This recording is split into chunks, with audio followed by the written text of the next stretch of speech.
Sljedeći zadatak, odnosno ovaj zadatak koji ćemo raditi, jest izračunaj vrijednost izraza u zagradi 2,5 minus 1,1 podijeljeno sa 1/4.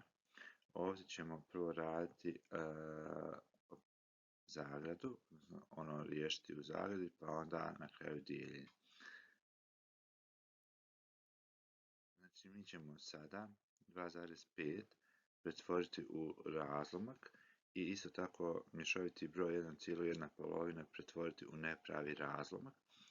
25, znači pretvaramo tako što pišemo broj bez zareza, a u nazivniku je dekartski broj koji ima onoliko nula koliko decimalan broj ima mjesta iza zareza. Pretvaranje mješovitog broja u nepravi razlomak, znači idemo 2 puta 1 je 2, pa plus 1 je 3 polovine.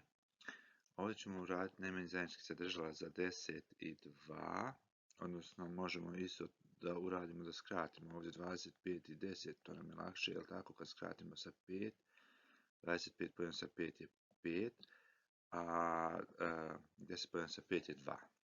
S obzirom da su nam ovdje sada razlomci istog nazivnika, mi ćemo samo brojnike oduzeti. 5 minus 3 je 2, znači 2 polovine podijeljeno sa 1/4.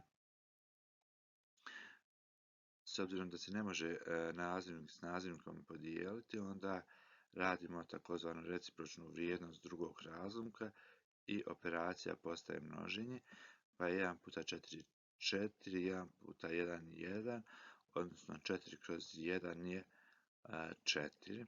Hvala na pažnji i doviđenja.